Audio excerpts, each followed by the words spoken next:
We're floating like butterflies and stinging like bees. Rumble, you badass jet pilots, rumble. Hi, welcome to the Wingmen Show. My name is Drew Brown.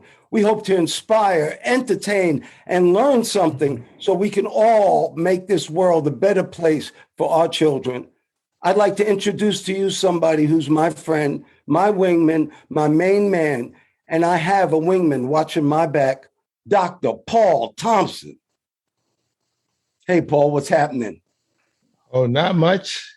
Hello, everyone. I'm Paul Thompson, and you just heard from Mr. Drew Brown, Dark Gable. He's the American dream.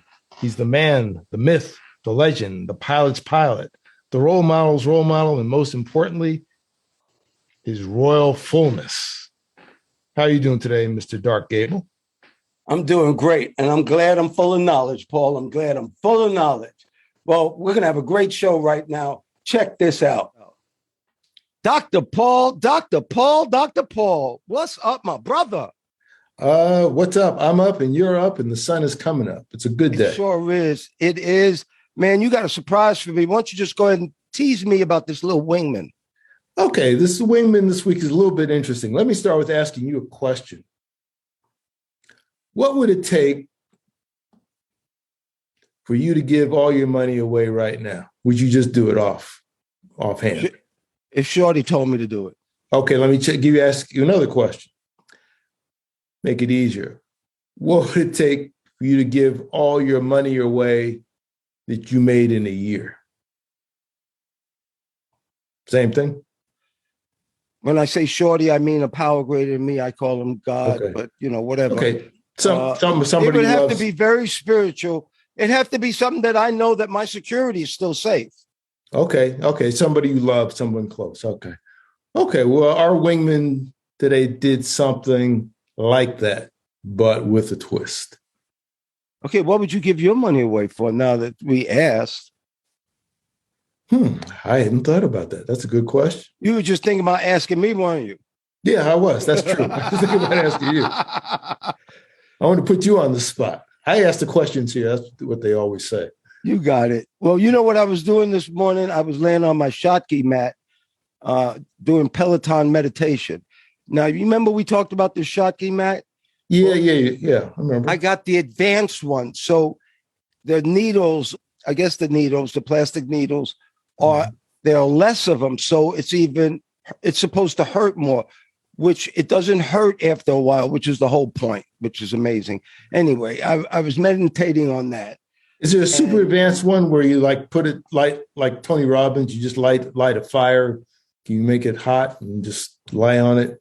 No, you lay it down, and I have a neck pillow with those needles on it, and I put on the Peloton meditation on my little JBL speaker that had my son got up for me, and it lights up lights, whoop, whoop, whoop, whoop, nice and calm, little meditation. And I do 20 minutes on my back and 10 minutes on my front. Okay. Yeah. So anyway, I was thinking this morning about a lot of things. And one of them is I wanted to surprise you. Guess what I got? What? Starlink, baby. Oh, you have it now. I don't have it installed, but the box came. And if you watch us on YouTube, do us a favor, please, everybody. If you could just write something on Apple Podcasts, a review, that would be great. But if you watch us on YouTube, I'll show you a picture of the box. Anyway, it's a little process. My great neighbor is going to help me install it. I got to wait for one more thing to get FedEx to me, and then I'm going to install it. So you and our viewers and our listeners can follow me in this. But I am so excited because where I live, my internet sucks. It just does. And I'm not used to good internet. I went to an Apple store one time, and there's no more prices, on the computer. Yeah. There's no more prices, tags, because all you got to do is go boop, boop, boop, boop, boop, and the price comes right up. And I was amazed the first time I saw it. It was years ago, but I'm just not used to fast internet. So I'm very excited about that. Well, I say congratulations on getting good internet. That's really, really important.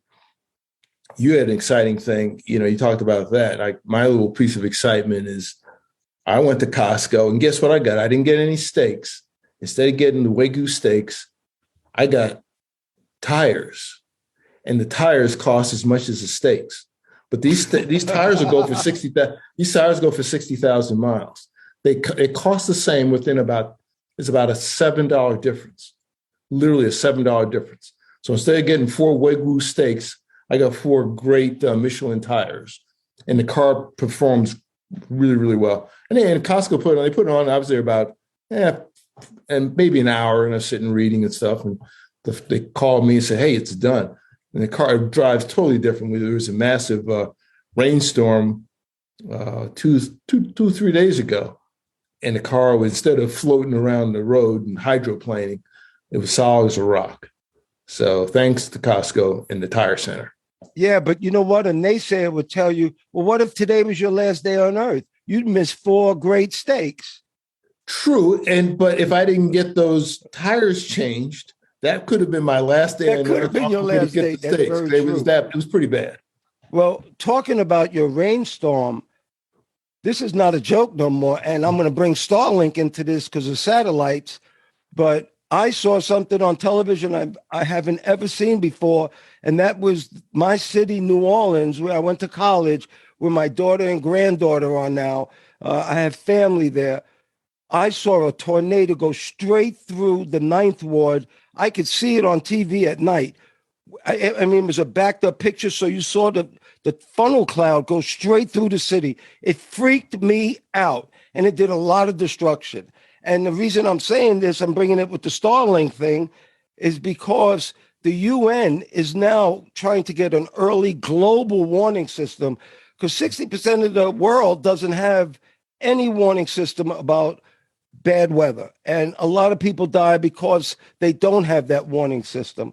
So I'm telling you, this climate change thing, this is not a joke. Here's a mini PSA without me using the horn. Everybody needs to just chip in. Stop throwing stuff. Stop throwing shit out the window in your car. You know, everybody can do their little part. Try to recycle. Try not to just think the world is just going to take everything. All right, I said my piece, Dr. Paul. Go ahead. Right. Yeah. Climate change is real. I saw that tornado that went through New Orleans. It's like kind of like a slow moving thing right downtown. I saw a similar thing right downtown Salt Lake City some years ago. The tornado was there. The one in New Orleans did more damage. One of the reasons, I think 1 or 2 people were killed in that tornado, New Orleans. It could have been more, but one of the things that helps is, again, that early warning system. In the U.S., you have that. A lot of the news stations advertise that they have NexRad, or they'll say Doppler radar. Doppler radar is good. It gives you advanced warning. Basically, a little thing on radar. Basic radar looks at precipitation, so they can all see the storm. Precipitation meaning rain. Rain, water. Yes, they can see the water. You can see the water and the velocity of the storm. With the Doppler radar, it uses the Doppler effect, and it can actually look inside the storm and see the particles, the way the particles are moving inside the storm, because of basically changes in frequency and in motion. And if anybody did the Doppler effect is its best example is if you hear a siren coming towards you, it gets louder and louder and louder, comes in front of you, then it goes and it gets fainter and fainter and fainter. It's because of a change in the source. And the Doppler radar can track these changes in the source, the changes inside the system, depending on where it's really, really kind of marvelous. And you have it at a lot of airports to aid in wind shear detection, which can be a killer. So the thing is early detection, it helps, but this stuff is happening and the storms are getting more and more severe in more and more places. And the poorer countries are the ones that get it the worst. Like the Philippines gets at least 10 typhoons a year, guaranteed. And they're getting more. And sometimes there's 300, 400, 500 people die.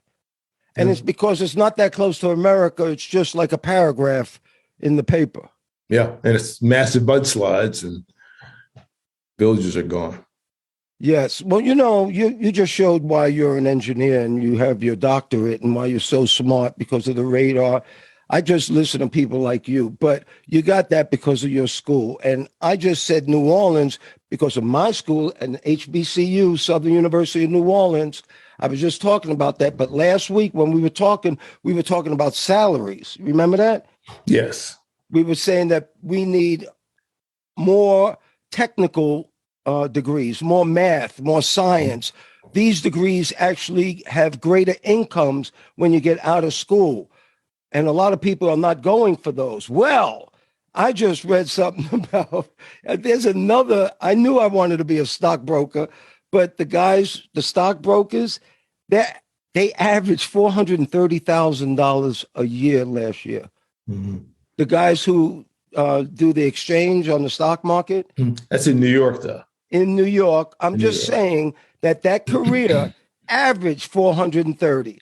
I think there was a $160,000 bonus or something. Yeah, it was like double that. Of two something. It's just amazing. That's the average. So if you want a new profession to look for and you like numbers and you like gambling a little bit, think about being a stockbroker. Yeah. Well, those jobs go to like really, really sharp people, and they can be from a variety of disciplines. A lot of them study finance, study business, different things. They have to know how to forecast, and there's a lot of mathematical modeling you got to know. So there's a lot of technical stuff in it. Even if you don't have your degree in that, you've got to learn it like really, really quick and probably demonstrate that you're good at it. Thing is, with that, to me, that's a lot of money. If you're going to live in New York City, that might get you a small apartment somewhere. but it's worth doing. And, in New York, you probably make a lot more. Oh, well, that's where most of them are. But they have them in Chicago. They have them in LA. They have other places where they work. Right. And a lot of that's going to go to taxes, because Wall Street is like 1.8% of the state tax revenues, but their compensation is like almost 20% of New York State revenues. Just that small number of people. So you're going to pay something. That's a great salary, no question about it. But that's gross. That's not net. Well, growing up with Ali, you do actually learn the truth about it. When they say you're fighting for 5 million, which Ali fought for, he might have got $1 million, maybe 20% after paying this, paying that. But the champ always paid his taxes the next day because he said, "You're not going to get me like Joe Louis." Right. Yeah. Cool. Anyway, how about Formula One? Didn't you want to talk about that? Yeah, a friend of mine who he didn't work for ESPN, but he almost worked for ESPN. He knew so much about sports. He said one day, you know what the highest paying sport in the world is? And I said, well, that's basketball, because I think Shaq got his, at that time, it's like $100 and something million contract to go to the Lakers, from Orlando to the Lakers. So I said, basketball. He said, wrong. I said, what is it? Formula One racing. I said, what? And I think that tends to be true. That was a couple of years ago, but Formula One can go 40, 50 million per year. I don't think that's LeBron amazing. I think it can be. That's at the top. It can go from 1% of that, from 500,000 to 55 million or something. Now, in terms of professional sports, generally speaking, yes, NBA basketball is number one. No, I think it's baseball. Is it? Yes, they got shortstops plays for the Mets that's making $230 million. It's crazy. I think baseball actually makes more. But you brought up the Formula One. The point is, I could care less about Formula One, have no idea about Formula One. I don't know much about NASCAR even, because it's not my culture. And that's what I was saying. It has nothing to do with the color of your skin. It's where you're brought up, what you know. A lot of kids know nothing but soccer. Nothing. That's it. That's baseball, my butt. So, that's a cultural thing that's amazing. This Formula One. I was watching TV, and this really cute actress, they were talking about Formula One, and she was getting all tickled. And the guy made a reference like it was NASCAR, and she got highly insulted. Like you're talking a Prince sport with Formula One. We're not talking, ghetto NASCAR. That's how she actually kind of said it. Okay. I know Lewis Hamilton is the top from Great Britain, is the top Formula One person. In fact, he was knighted by the Queen last year, I think. Lewis Hamilton, isn't he a black Formula One race car driver? Yeah. Mm-hmm. Well, see, look, Black history, I know nothing about him. So you only know what you're told. Right. Okay, how about this? This is what I'm told. This sucks what's happening over there in Ukraine. Okay, they've already now said Putin is committing war crimes. He's bombing and bombing, but he's losing and losing. And that's bad for an ego. I have said this, and I will continue to say it in all my speeches. Power is the greatest drug known to man. And this is what's happening with this man. The problem is there's another level to all this violence, and it's called nuclear weapons. It's called chemical weapons. It's called 2 or 3 bombs and the war's over. The problem is, as you and I know, you start that game, the game could just be over for everybody. So now it's kind of up to everybody to get dialed into this thing. You told me to have like dial a nuke. Like, depending on how bad we want to hurt them, I just give them a number 4 right now. Number 4. Well, apparently you can do that.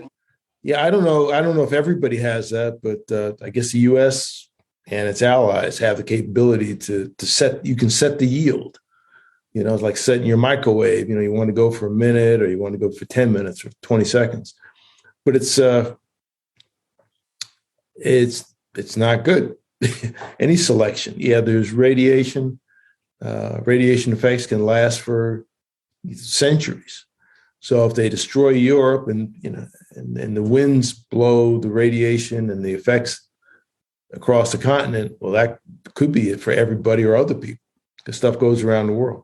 It wouldn't be Europe, Dr. Paul. It's over for everybody, because if they attack Europe, that means America has to attack them. And when we attack them, they're attacking us. And they've been wanting to attack us. And you know the trip is it's submarines. It's not their little BS ballistic missiles that they shoot from the air. We have no idea what these submarines are. We have a submarine so close to goddamn Moscow, they have not a clue. So that's where the real power comes from. This is really important. Matter of fact, this is my PSA. This is a Wingmen PSA. Republicans, Democrats, liberals, and all right-wingers and left-wingers better get together and start flying together. I see you can do it. You just stopped the time problem. That means everybody voted for it. Well, we all better get together and vote for America to be safe. This is BS, and I'm sick of it. That is a Wingman PSA. Right-wingers, left-wingers, get together and let's fly. That's good. That's good. That was good? You like that? That was good, yeah. Well, how about this one? Where the hell is James Bond when you need him? I grew up with James Bond. James Bond's supposed to be taking care of this. Sean Connery, if he was still here, we wouldn't have this problem. And then you and I were talking, and I loved it. I can't believe you knew about In Like Flint. Because that was a great movie. I like that. I love my man. I thought that was the best. But where's Mission Impossible? Dr. Paul, help. Where are these people? You realize that the James Bond franchise is 60 years old this year. Yep. And The Godfather is 50 years old. So if you got the James Bond, Godfather, Tony Soprano to whack the right people, maybe you wouldn't be in the situation. Or even Austin Powers and Dr. Evil or something. This is beyond that. But it'd be nice. Yeah, I like the spy. James Colburn. James Colburn was in Like Flint. You know what my favorite part was? When he would lay on 2 chairs, his head and his feet, and he'd be parallel, and then he would slow his heart down to almost like 10 beats per minute or something weird. And then he'd have a little watch to wake him up, and the stem came out, and it just went boop, boop, boop, boop, boop, boop, just kind of touched his wrist. Yeah. Realize this is cutting edge. We're talking 1967 when all this happened. And the thing that's also interesting and kind of relevant from what you said was that all these spy movies were Cold War era things. It was always the U.S. and the Russians pretty much, or some dark evil group that was kind of Russian oriented, that kind of thing. It was always that. They're always in the Netherlands or Germany or something, doing something. I liked even with I Spy. I looked at I Spy with Bill Cosby and Robert Culp. who Yeah, actually wrote that and was a directed that. trip. I watched that all the time. That was great. How I about enjoyed The that. Man from Uncle? Yes, that was also great. And then Get Smart was the comedic version of that. So they made a comedy of it. That was the thing, to be a secret agent, and it's on top of the Batman and Robin. There was a But certain I would take theme. Get Smart now. I would too. And people are a lot dumber. Those guys are really smart. Yeah, I enjoyed that time. I enjoyed that. Well, that's kind of funny that you said Russians and that type of Yeah. enemy. And look what happened. Rocky and Bullwinkle. Remember Rocky and Bullwinkle, Moose and Squirrel, and Boris Badenoff, That's and right. That's Natasha. right. Well, when you and I went to SEER school, remember that? Yes, I do. They were Quite well. Russians. Yes. That's who the enemy was. I guarantee you, and tell me if I'm wrong, that SEER school after that, they were Middle Eastern. Wouldn't you think? Yes. I'm positive they were. Had to be. Guess what? They all just got fired. There's a new breed. We need you old Russians back. And the guy who was acting like a Russian, I met him one time on a base, and I still was scared of his ass. I couldn't Really? believe. I thought he was a traitor. He was as Really? American as you could be. It was amazing. That was an amazing, amazing thing that happened. Yeah. Well, let's Interesting talk week. about something good. How about this March Madness? This is crazy, crazy. St. Francis, and we're going to date ourselves. It doesn't matter. There's never been a 15 seed that has made the Elite Eight. And for some reason, they're a small college out of Newark, New Jersey. I watched it last night, and I was so excited. It was fun to root for a team because, you and I are Knicks fans. Mm-hmm. And the Knicks are okay now. They used to really suck, but they used to be great. And it's Yes. fun to root for a team that's winning. And I haven't had that privilege in a very long time. I'm also a Giant fan. It hurts. The Yankees are my only salvation because I could say 27. Anytime anybody says anything about the Yankees, I just say 27. Meaning, when you got 27 world championships, come back and talk to me. Right. Like kind of like the Bill Russell. He's got more rings than he has fingers. He's got 11.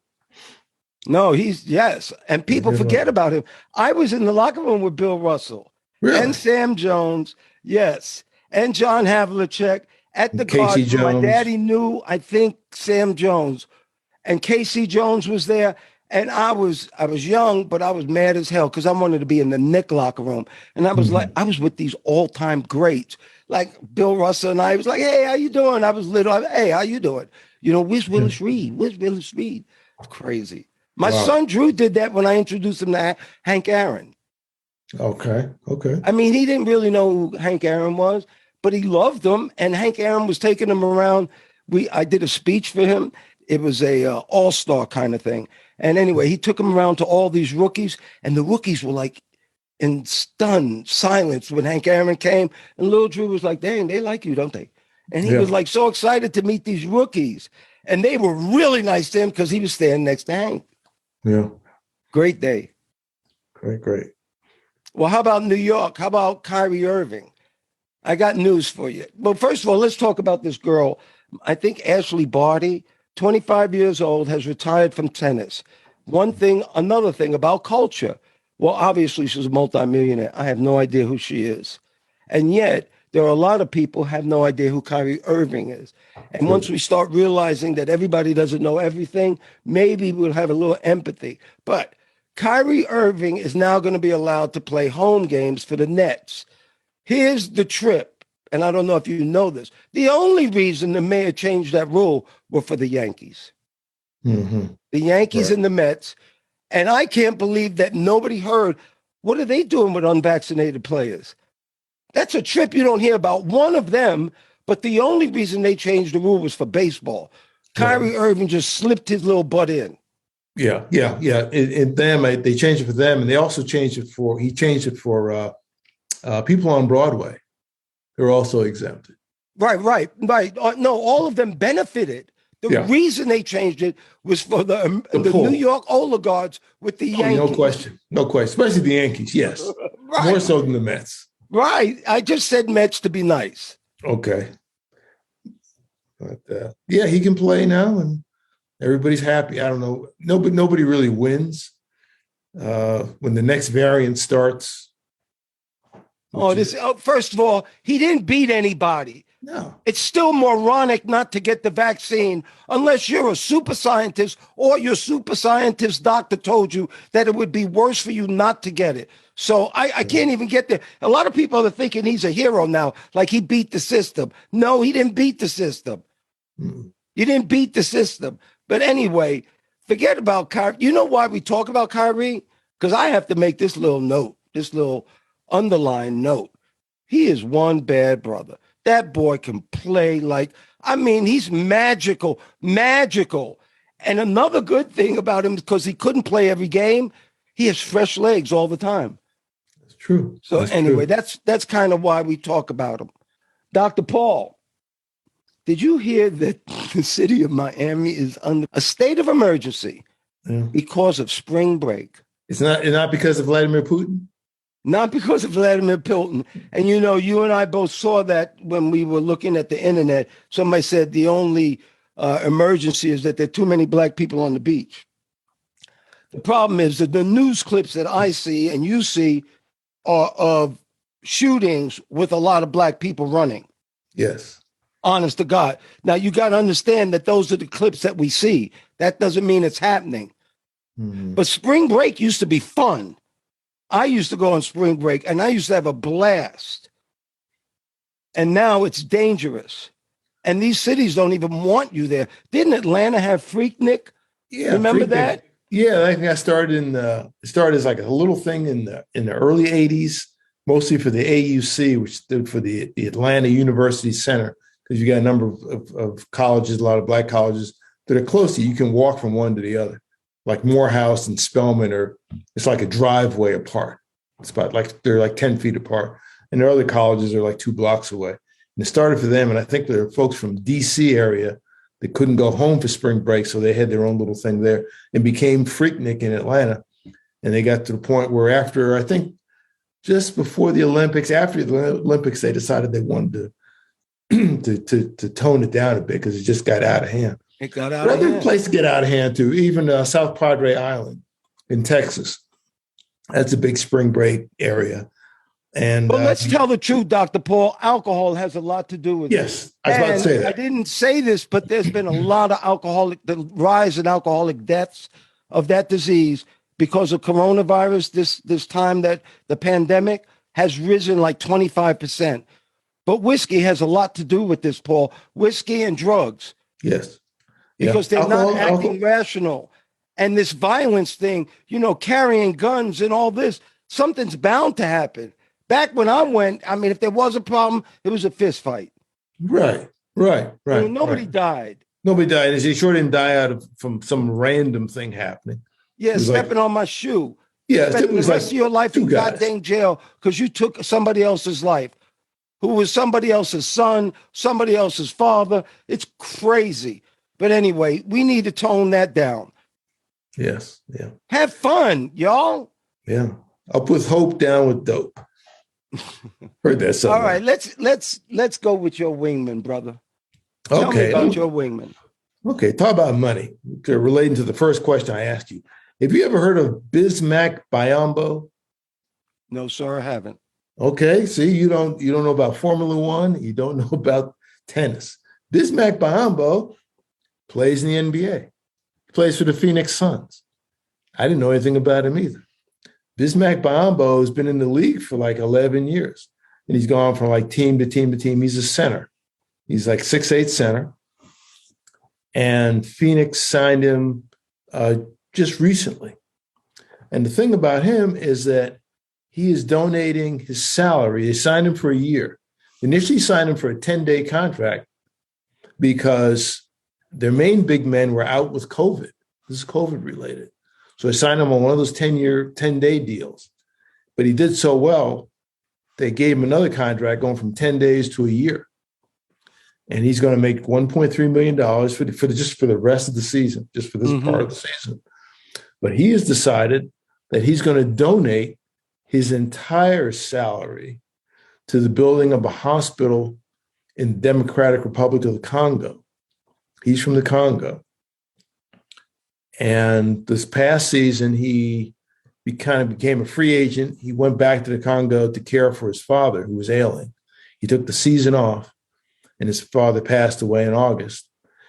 And he's decided now he's back in the NBA. Obviously, he can play to some degree, and he's going to donate his whole salary. He told his manager he's going to do that. He's donating his whole salary, and he's actually got a foundation, Bismack Biyombo Foundation.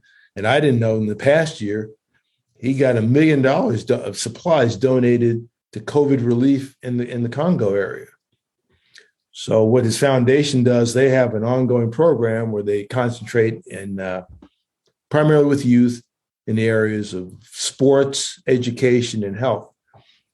And when he brought his father to the hospital, he realized how blessed he was just to be able to take him to a hospital, which obviously everybody can't do.